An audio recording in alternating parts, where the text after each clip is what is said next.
এই যে আমি ঈদের একদিন আগে বের হয়ে গেলাম টুকটাক শপিং সারতে। এবার আমাদের কুরবানির গরু দুদিন আগে কেনা হয়ে গেছিল, তাই রিলিফ ফিল করছিলাম। রাস্তাঘাটে যেখানে বের হই না কেন এখন শুধু কুরবানির পশু আর তাদের আনুষঙ্গিক জিনিসপত্র।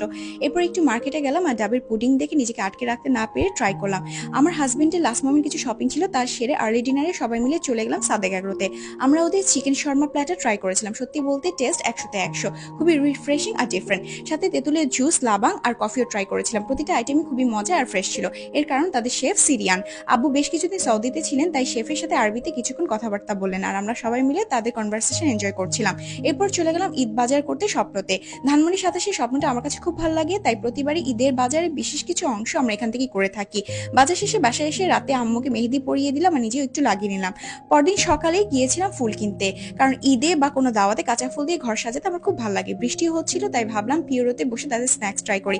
আমি আর আমার হাজবেন্ড ওদের চিলি চিকেন পাই আর চকলেট ক্রসেন্ট ট্রাই করেছিলাম। টেস্ট মোটামুটি ছিল। Thank you for